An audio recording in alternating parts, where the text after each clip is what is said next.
Tu te souviens du jour où tu as acheté ton premier pull boy, ou ton premier tuba, ou cette paire de plaquettes que tu as mis 3 magasins à comparer avant de choisir.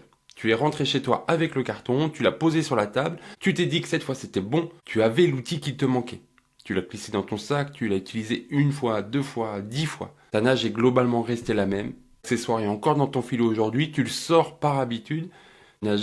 Tu n'as jamais vraiment évalué ce qu'il t'apportait. Le problème, ce n'est pas l'accessoire que tu as choisi. C'est que personne ne t'a expliqué ce qu'un accessoire fait, ce qu'il ne fait pas, et comment l'utiliser pour qu'il te fasse vraiment progresser.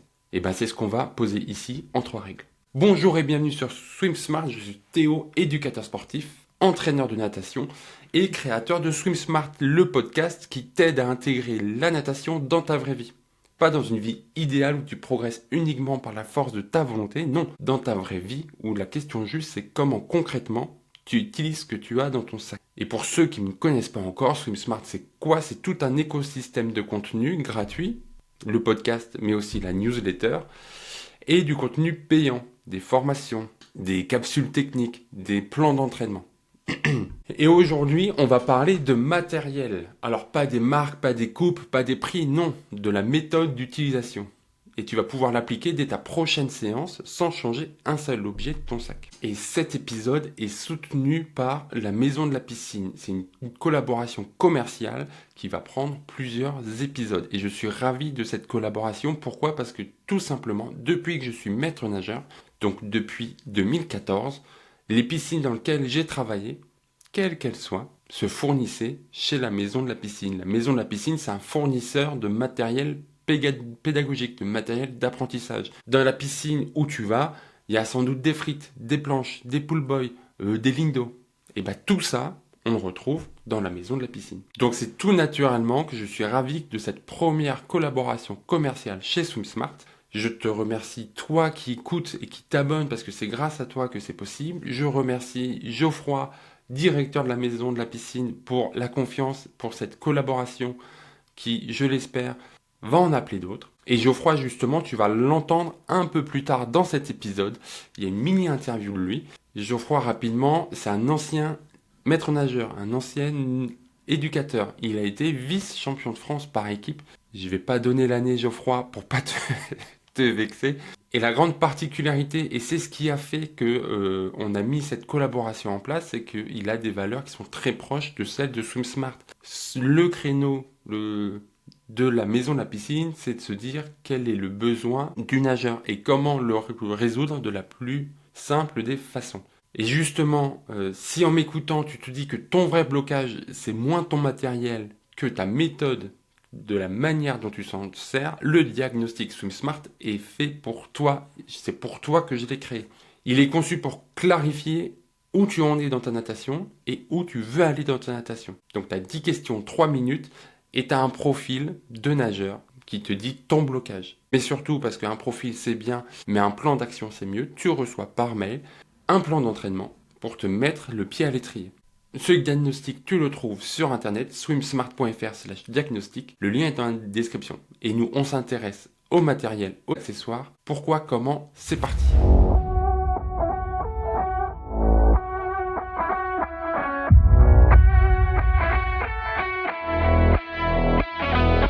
Bon, déjà, on va commencer par le rôle exact d'un accessoire. Parce que c'est la base, c'est plus simple que de savoir ce qu'on en fait, mais c'est le bien plus important.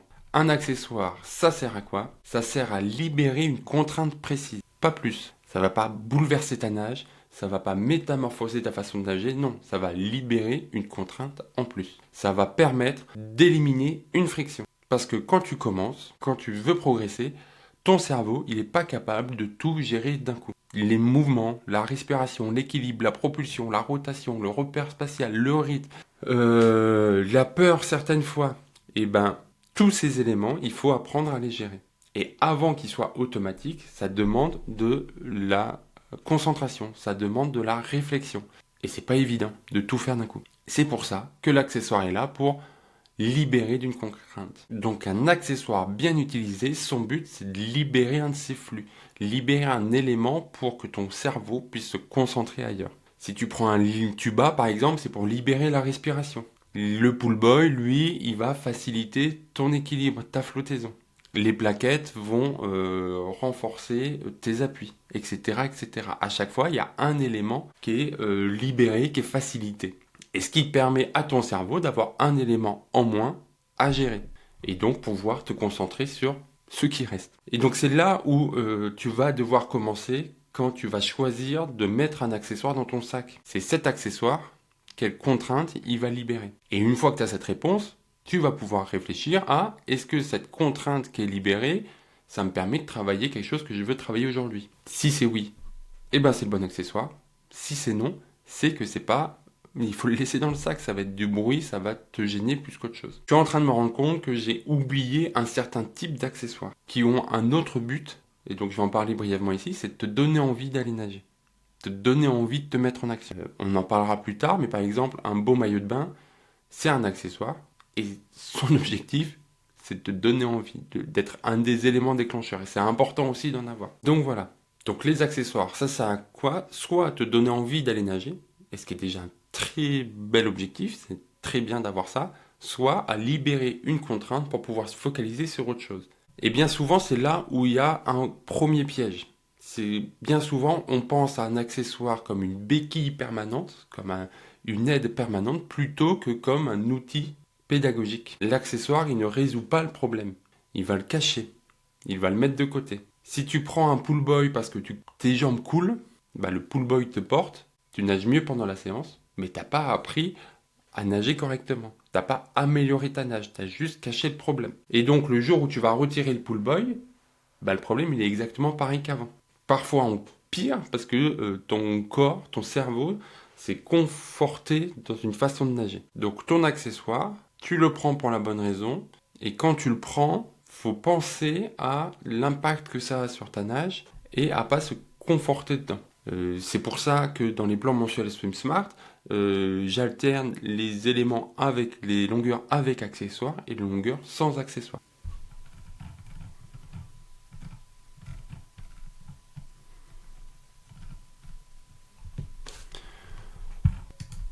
Alors, on va commencer par la première des questions à se poser. Pourquoi je dois prendre un accessoire pour nager? Et là, tu as deux options. Première option, c'est je prends un accessoire parce que cet accessoire va me donner envie d'aller nager. Et c'est déjà une excellente raison de prendre un accessoire. Je sais que personnellement, quand j'ai commencé à courir, je me suis inscrit à une box pour recevoir régulièrement du matériel à tester. Et ça, à chaque fois, ça me donnait envie d'aller courir, d'aller tester les nouvelles paires de chaussettes, d'aller tester quelque chose. Donc si toi, tu te dis, tiens, j'ai envie de prendre ces plaquettes parce que ça va me donner envie d'aller nager, c'est déjà une excellente raison. C'est déjà une bonne raison de prendre un accessoire. Deuxième raison, pourquoi prendre un accessoire, c'est pour progresser. Le premier, c'était pour aller nager, et là, c'est vraiment pour progresser techniquement. Et c'est là où il y a le premier piège. Le premier piège d'un accessoire, c'est de le prendre et de l'utiliser comme une béquille. C'est de l'utiliser en se disant, j'arrive pas à prendre de l'air, donc je nage avec un tuba. C'est pas comme ça qu'il faut fonctionner. Et je vais t'expliquer tout à l'heure comment tu dois réfléchir pour choisir tes accessoires. Et c'est là où on voit toute la différence d'avoir des éducateurs qui gèrent la maison de la piscine, d'avoir des anciens éducateurs qui créent le matériel de la maison de la piscine. C'est que c'est cohérent, c'est que c'est pertinent, c'est que chaque accessoire, chaque matériel répond à un besoin. Et c'est ça le but d'un accessoire. Un accessoire, c'est fait pour libérer d'une contrainte ta nage, quelle que soit cette contrainte. Ça peut être tout juste de libérer de la peur. Quand la maison de la piscine choisit de faire du matériel pour enfants avec des couleurs très vives, très dynamiques, c'est pour ça justement. Pour que l'enfant il pense à autre chose. Et donc on enlève cette peur. Quand toi tu choisis un pull boy ou un tuba, c'est pour enlever une contrainte. Le tuba, ça enlève la contrainte de la respiration. Ça te permet à toi de nager en étant concentré sur autre chose. Parce que je te le rappelle, je l'ai dit plusieurs fois dans les épisodes, mais quand tu débutes en natation, tu as plein de problèmes à régler en même temps. Donc déjà, tu as la peur. Après, tu vas avoir ta respiration, tu vas avoir ta coordination, tu vas avoir ton repérage, tu vas avoir ton équilibre, tu vas avoir ta propulsion, tu vas avoir tout ça, tout ça, tout ça. Donc tout nageur doit régler tous ces problèmes. Et plus tu débutes, moins tu peux en régler en même temps. C'est comme un geste que tu es en train d'apprendre. bah, tu vas pas réussir à le faire en étant déconcentré. Ils sont pas encore automatisés. Donc quand toi tu utilises le tuba, tu dois pas l'utiliser en te disant j'utilise un tuba parce que j'aime pas ou j'arrive pas à respirer. C'est pas ça. Mais tu dois te dire j'utilise un tuba parce que ça va me permettre de me concentrer sur un autre élément. Si ton enfant, tu lui mets des petits trous dans le vélo, c'est dans le but qu'il apprenne autre chose. C'est dans le but qu'il apprenne à pédaler sans avoir à se soucier de son équilibre ou sans avoir à lutter contre la peur de tomber. Mais là, ça pose une deuxième problématique, c'est qu'est-ce que tu fais quand tu l'enlèves ? Quand tu donnes un accessoire, quand tu utilises un accessoire, ça te donne une aide, ça t'enlève une friction, donc il faut que tu penses au moment où cette friction va revenir. Et je ne sais pas si tu as appris à nager avec les ceintures. Fut un temps, on mettait beaucoup de ceintures. Tu sais, ces fameuses ceintures en plastique avec des pains en mousse qui te permettent de flotter. Donc ça, c'est un accessoire. Ça te permet de régler le problème de flottabilité pendant que tu nages. Ça te permet d'enlever le problème de peur. Les enfants, ils sont rassurés. Toi, tu es peut-être rassuré aussi quand tu as une ceinture. Mais quand tu le mets, il faut que tu penses au moment où la ceinture, tu vas l'enlever. C'est pour ça que plein de maîtres nageurs mettaient 4 pains, puis 3, puis 2, puis 1, puis plus rien du tout. Tu as cette optique de, attention, je mets un accessoire pour l'aider, comment je vais gérer le fait qu'il n'y a plus cet accessoire. C'est pour ça que dans les plans Swim Smart, il y a une alternance entre longueur avec matériel ou avec un éducatif, parce que c'est le même raisonnement, et longueur sans. Pour pas que tu te confortes dans la facilité d'un accessoire, mais que tu penses au moment où tu n'as plus cette facilité, tu n'as plus cet accessoire. Et c'est ça toute l'importance d'une entreprise comme la Maison de la Piscine dans les centres aquatiques. C'est qu'étant des experts de la pédagogie en tant qu'éducateurs sportifs, étant de par nature curieux, voulant résoudre les besoins des nageurs, ils ont réfléchi à tout ça dans la création de leurs accessoires. Ils savent qu'un accessoire, c'est un point d'attention pour travailler autre chose, et c'est pas une fuite de ce que tu n'aimes pas. On le sait que la plupart des nageurs adultes choisissent un accessoire en fonction de ce qu'ils n'aiment pas faire. Je trouve que je nage pas assez vite, et ben je prends les plaquettes. J'ai du mal à respirer en crawl, et ben je prends un tuba. Combien font des longueurs plaquettes pull boy parce que c'est plus simple. Et encore une fois, le problème c'est pas de faire des longueurs plaquettes pull boy. C'est de faire des longueurs plaquettes pull boy parce que c'est plus simple. Si tu veux travailler quelque chose, c'est tout à fait possible de faire plaquettes pull boy. Donc il faut bien que tu arrives, quand tu choisis ton accessoire, quand tu choisis ton matériel, cet accessoire, qu'est-ce qu'il va me libérer ? De quoi il va me libérer ? Quel problème il va résoudre ? Et du coup, sur quoi je vais pouvoir me concentrer ? Et sur quoi je me concentre en sachant qu'il va falloir que je rajoute le problème qui a été résolu. Oui, je nage avec le tuba. Pourquoi je prends un tuba ? Parce que ça va me libérer de le problème de la respiration et donc je vais pouvoir me concentrer sur mon équilibre par exemple. Parce que j'aurai plus à tourner la tête pour prendre de l'air et du coup je vais être plus facilement équilibré. Donc je travaille mon équilibre avec un tuba. Très bien. Comment je fais pour me dire attention, le tuba je l'aurai pas tout le temps. Voilà, 200 mètres avec, 200 mètres sans. Et là tu as une logique de réflexion d'un accessoire qui est non seulement intelligente, non seulement pertinente, mais qui surtout va te faire progresser. Et ça te fait progresser pourquoi ? Parce que tu as mis de l'intention dans ce que tu veux. Parce que là, l'accessoire, il est là pour te faire progresser. Il n'est pas là pour te faciliter ta nage. Donc quand tu es en magasin, quand tu es sur le site internet de la Maison de la Piscine, que tu veux prendre un accessoire, pose-toi cette question-là. Qu'est-ce que je vais aller chercher de plus maintenant que cette contrainte est libérée ? Si tu n'as pas de réponse, tu reposes l'accessoire. L'idée, c'est de nager avec intention et pas avec confort. Et tu verras que cette réflexion, elle change tout, que cette façon de penser change tout, parce que tu passes dans le premier cas, tu nages 10 longueurs au tuba pour éviter d'avoir à respirer, et dans le second, tu nages 3 longueurs au tuba pour travailler très précisément ta rotation thoracique. Parce que tu sais que c'est ça que tu vas chercher. Mais attention, tu peux aussi te dire, tiens, je prends le tuba, parce que grâce au tuba, je vais plus avoir le problème de respiration, et du coup, je vais pouvoir enchaîner les longueurs, chose que je n'arrivais pas à faire avant. Mais pour pas tomber dans le confort du tuba, il va falloir que je rajoute après une série sur comment travailler ma respiration. Et tu vas voir qu'avec ces questions-là, les 3/4 des fois, tu vas sortir ton accessoire, tu vas te poser la question et tu vas le reposer. Et c'est pas grave. Vaut mieux le sortir moins, mais le sortir à bon escient. Vaut mieux avoir moins d'accessoires, mais qu'ils soient pertinents, qu'ils soient adaptés à ce que tu veux faire.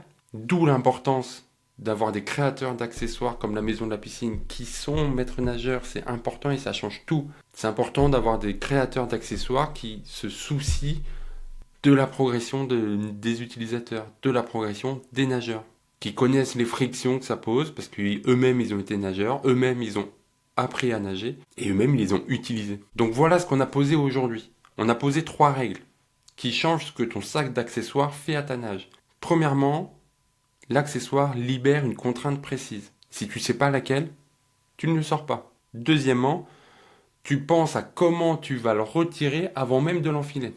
Sinon, l'accessoire ne résout rien, il va cacher un problème que tu vas retrouver intact. Et troisièmement, l'accessoire, c'est un point d'attention pour travailler autre chose. Jamais une fuite de ce que tu n'aimes pas. Et la contrainte que tu libères doit ouvrir un espace, et cet espace doit servir à quelque chose de précis.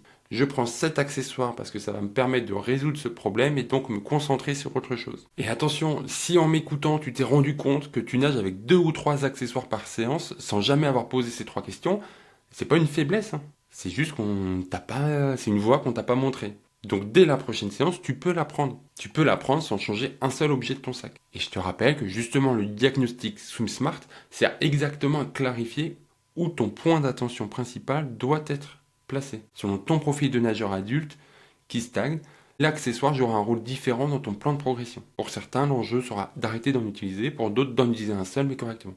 10 questions, 3 minutes, swimsmart.fr/diagnostic. Tu retrouves le lien dans la description. Moi, je vais te laisser avec la mini-interview que j'ai fait de Geoffroy.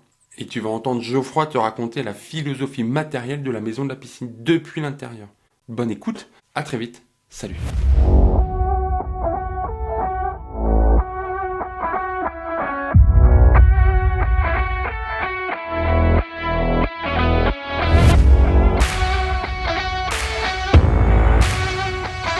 Bonjour Geoffroy, bonjour, comment vas-tu?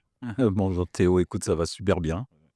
Il fait beau comme d'habitude dans le nord, donc tout va bien. Voilà, on lutte contre les clichés, de la natation avec SwimSmart, mais aussi sur la météo parce que il fait beau dans le nord, ça arrive des fois. Mais toujours. Voilà, bon après, tu es allé t'exiler à Bordeaux, hein. Enfin bref. Oui, mais là, c'est plus professionnel, mais effectivement, ma région de cœur, ça restera toujours le Nord-Pas-de-Calais. Avant de plonger dans le vif du sujet, est-ce que tu peux te présenter rapidement pour ceux qui ne te connaissent pas encore, s'il te plaît Geoffroy? Alors, je suis le directeur de la maison de la piscine depuis bientôt 3 ans, d'où mon expatriation sur le bassin. Voilà, et ancien maître nageur et nageur aussi depuis l'âge de 5 ans. Alors, quand j'étais responsable de pôle aquatique, j'ai beaucoup travaillé avec la maison de la piscine pour, tout ce qui est matériel pédagogique, installation, frites et cetera. Et j'avais aucune idée qu'il y avait cette partie, maillot de bain un peu pour monsieur et madame tout le monde qui existait. C'est quelque chose de nouveau ou c'est juste moi qui étais pas du tout au courant? Alors, tu pouvais pas être au courant parce que c'est quelque chose qui est très, très récent, hein. Ça date d'il y a 1 an et demi, notre partenariat avec Aquarapide. Sinon effectivement, la maison de la piscine qui est existante depuis 1983 et historiquement, c'est le matériel pédagogique et c'est notre force aujourd'hui de toujours être les premiers à développer des nouveaux concepts, comme on dit, toujours copier mais jamais égaler. Et c'était une volonté de passer du côté scolaire et centre aquatique à, monsieur et madame tout le monde? Comment ça s'est passé? Comment ça s'est passé? En fait, bah, comme l'histoire en fait de la maison de la piscine et OC10, puisqu'on fait partie du groupe OC10, c'est une histoire de famille, c'est des histoires de cœur et de rencontres. Tout simplement, en fait, en allant, on distribue une marque italienne aussi, qui est leader mondial dans la remise en forme aquatique et puis une rencontre, tout à fait au hasard hein, avec, le directeur commercial de la boîte, Aquarapide et puis, la même philosophie aussi de la société et ça, c'est important pour nous. Quand on travaille avec des fournisseurs, on essaye toujours d'avoir, des sociétés qui nous ressemblent et ça, c'est important. D'accord et mais voilà, tout de suite au bout de 30 secondes, on comprend pourquoi, on a mis cette collaboration, en place. C'est parce que moi je parle de tout le temps, de mettre l'humain au centre de la natation, de reprendre du plaisir comme ça et voilà, au bout de 30 secondes, tu as parlé de rencontres humaines, de valeurs humaines et c'est ça qui fait qu'on se, comprend quand on parle. Moi, je pense que c'est l'essentiel de notre métier, en fait, être considéré comme fournisseur, pour nous, c'est un peu dégradant, en tous les cas, pour moi. Parce que quand on fait des visites dans les collectivités ou dans les centres, aquatiques, gérés par des DSP, en tous les cas, moi, ce qui m'intéresse le plus, c'est de savoir comment je peux les aider au quotidien, Ça peut être simplement pour créer des instants famille, ça peut être pour améliorer l'apprentissage de la natation dès les bébés nageurs. Des problèmes de stockage, des problèmes de rangement ou des problèmes aussi échangés sur des problèmes qu'on a pu vivre, toi comme moi, sur l'humain. Et ça, je pense que c'est important d'avoir cette notion plus de partenariat que fournisseur. Alors, bien sûr, tout le monde va dire que tout le monde est là pour gagner de l'argent, que ce soit un centre aquatique, que ce soit nous en tant que fournisseur. Mais la notion de partenariat, elle est vraiment importante et il ne faut pas l'oublier, en fait. Dans une relation commerciale, c'est très important. Oui, oui. C'est pas pour rien que on a commencé à se dire qu'on aimait chacun le travail de l'autre, je crois que c'est au mois de juillet, août dernier et qu'on a pris le temps, déjà de se connaître, de voir si les valeurs, elles sont alignées avant de se lancer dedans et du coup, je suis très contente, que ça devienne concret maintenant, et alors j'essaie de trouver les mots pour pas te vexer. Tu as beaucoup vu l'évolution des maillots de bain au fil des années. Et oui, et là, je vais sur mes 45 ans, donc forcément, ça fait 40 ans. J'ai été aussi utilisateur de maillots de bain et tu le sais bien quand on est nageur, grand consommateur. Et donc effectivement, quand tu vois un maillot de bain ou qui se détend aussi bien, devant que derrière, c'est pas agréable, surtout quand tu es nageur. Et je pense que même les nageurs, qui font, de la natation un mode de vie, le nageur lambda qui vient même qu'une fois par semaine, je pense que c'est assez désagréable d'avoir un équipement qui est pas adéquat. Oui, surtout qu'on le sait, quelque chose qui freine beaucoup les gens pour aller à la piscine, c'est le regard de l'autre. Alors déjà que, on n'est pas à l'aise, si en plus on n'est pas à l'aise dans son maillot de bain et dans son corps, ça devient vite compliqué et ça met des freins à une discipline qui est déjà assez compliquée en elle-même. Et oui, mais on le voit bien, dans tous les magasins qui peuvent vendre des articles de sport, il y a aussi ce côté très puissant du branding et il faut un maillot de bain, voilà, qui fasse classe et on n'a peut-être pas forcément étudié la technicité, du produit avant de penser à l'utilisateur. Voilà pourquoi cette collaboration avec Aquarapide, elle est importante parce que nous, tu sais bien, la maison de la piscine, on a toujours, mis et écouté nos clients et Aquarapide, avant de vouloir vendre ils ont d'abord pensé aux nageurs, quotidiens, ou aux nageurs de haut niveau aussi et puis, bébés nageurs, jardin aquatique, tout enfin tous les âges, et tous les sexes et ça, c'est vrai que c'est important de s'intéresser à la personne avant de penser au profit. Oui, de toute façon, c'est une phrase que je dis souvent, c'est si on se demande déjà quels sont les besoins avant de trouver la solution, on va gagner. Alors ça prend du temps parce qu'il faut se poser, réfléchir, mais on gagne après en pertinence et en qualité. Il y a quelque chose, que peut-être je dis assez souvent, que ce soit sur des colloques ou autres, heu et toi, tu as été éducateur et tu vas comprendre ce que je vais te dire, c'est qu'il faut pas oublier, pourquoi on a fait ce métier. Avant tout, on est là, on est des éducateurs et on est acteurs de notre métier et on est là pour, transmettre, aussi un savoir et je pense que c'est la priorité, c'est de donner de l'émotion aussi et quand tu apprends à nager à un enfant et qu'il arrive, peu importe nage codifié ou pas, voilà, tu as le résultat aussi de ton travail et tu es fier comme un papa peut être fier de ses enfants.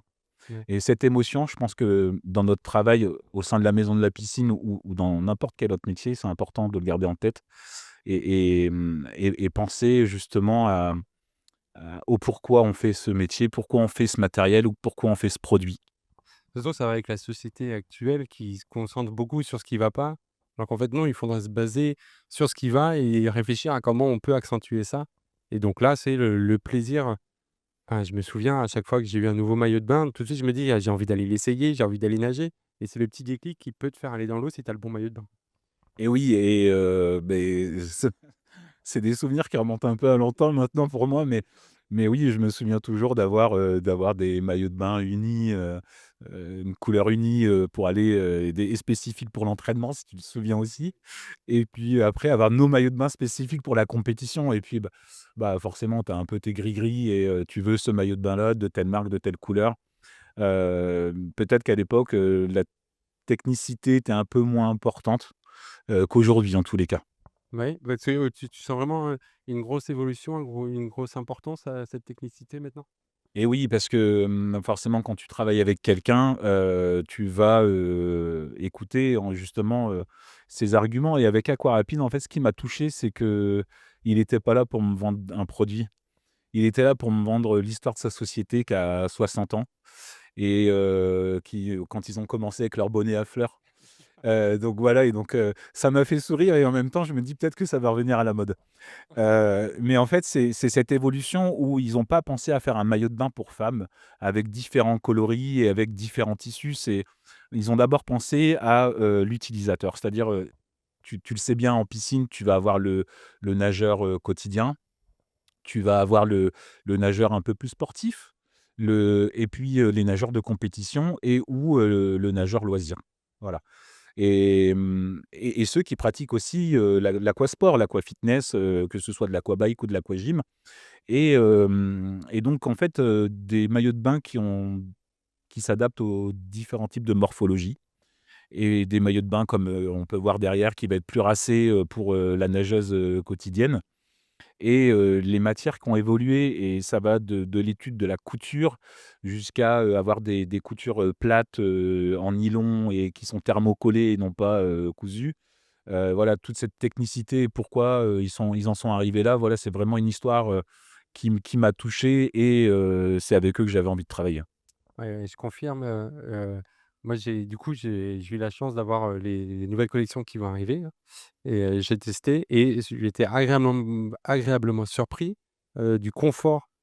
Parce qu'on va pas se mentir, j'ai pris quelques kilos donc le maillot de bain d'avant, il allait plus très bien et puis il était plus agréable et j'étais tout de suite mal à l'aise en l'enfilant. Alors que celui-là qui est adapté, qui est réfléchi pour, des gens un peu plus normaux que des nageurs quotidiens et ben, ça fait toute la différence et ça enlève un frein qu'on peut ressentir très vite en maillot de bain. Oui et puis tu vois, par exemple, c'est les seuls maillots de bain, à avoir un renfort poitrine avec un soutien-gorge intégré, on peut dire, ou un slip, pour les boxers pour les garçons. Et donc j'ai été surpris, en fait, quand ils m'ont présenté. J'ai dit: «Tiens, en fait, je pensais que ça allait être juste la couture qui allait faire son maintien» et leur maillot de bain, la technicité du tissu qui est hyper importante. Ils ont même pensé à faire, de la matière recyclée et recyclable et forcément, de nos jours, c'est hyper important. Ce qui m'a aussi surpris et je l'ai vérifié puisque maintenant ça fait un peu 1 an et demi qu'on en vend, c'est qu'en fait, ces maillots de bain, bah, ils se détendent jamais. Quand tu les changes, c'est parce que tu as une nouvelle collection qui vient d'arriver, tu as 2 collections par an été-hiver et tu as les maillots de bain qui sont dits réguliers, que tu peux avoir toute l'année. Mais voilà, quand on a interrogé, des femmes, c'était, bah, voilà, j'ai changé parce que, j'avais envie de ce modèle, quoi. Voilà Ouais, il y a un nouveau modèle qui sort, il fait de l'œil alors je le prends. et tu sais, quand tu nages, toi, tu l'as vécu, on l'a vécu et je pense que tes auditeurs le vivent aussi au quotidien. Quand tu vas dans l'eau, c'est pour, un bien-être et ce que tu as besoin, c'est de ne pas penser au matériel que tu utilises. Si, tu sens que ton maillot de bain, il vibre légèrement, ça tu comprends. Parce que en fait, avec la glisse, bah, tu sens que ton maillot de bain se détend. Il y a rien de plus désagréable alors que ces maillots de bain, c'est vraiment un effet seconde peau et tu le sens pas. Pour donner un exemple aux auditeurs qui peuvent nous écouter, c'est, pourquoi aujourd'hui dans le running, tu as des baskets spécifiques pour le trail, pour la course à pied, longue ou distance ou pas et des chaussures spécifiques pour la marche. Voilà, tu achètes pas des chaussures de marche quand tu vas faire un marathon. Mais Voilà. mais on a fait les tests ce matin et du coup, Audrey, bah, qui est pas du milieu, qui est pas nageuse, le premier truc qu'elle a dit quand elle a fait suivi pour, natation sportive, elle a dit: «Bah, j'ai l'impression de rien avoir, c'est vraiment une seconde peau. Je suis bien gainé, bien compressé dedans et c'est un plaisir». C'est vraiment les retours qu'on a en fait, c'est ce qui est drôle, c'est toujours, bah, j'ai l'impression de ne rien porter. Voilà, la légèreté du tissu, qui est un tissu italien. On connaît leur rigueur, sur, la qualité du produit, mais sur le design aussi. Alors attention parce que tu as dit italien en faisant ça avec la main, je sais pas ce que C'est un réflexe que j'ai pas fait exprès parce que je suis pas italien du tout, hein ouais, et j'ai pas des origines italiennes non plus. mais c'est sûr parce que combien de compétitions, j'ai un peu foiré ou je stresse au moment de pousser au mur parce que j'ai pas confiance et je sais pas si ça va marcher parce que comme tu le dis, pendant la longueur d'avant, je sentais que ça vibrait donc je me dis: «Ah oh là là, je vais être les fesses à l'air devant tout le monde». Là, pas du tout. Et ouais, mais ce retour, on l'a, aussi bien pour les nageurs, occasionnels, que pour des nageurs de compétition et le retour des 2 de ces différentes expériences, elle est intéressante. Oui, parce que mine de rien, ils ont les mêmes besoins. Ils ont besoin de confort, ils ont besoin de pas y penser, ils ont besoin de faire. Après, c'est dans la structure du maillot qui va être un peu différente, un peu plus oppressante quand c'est sportif, et cetera, mais les besoins fondamentaux, c'est les mêmes, quoi. Oui, je pense aussi qu'il y a un besoin, c'est d'avoir un maillot de bain, qui soit, au niveau rapport qualité-prix aussi, il faut arrêter de vendre des maillots de bain à 80-90 € pour des personnes lambda, je pense que c'est important d'avoir une gamme de prix qui soit cohérente aussi avec le marché aujourd'hui. On est tous à regarder aussi un petit peu nos dépenses.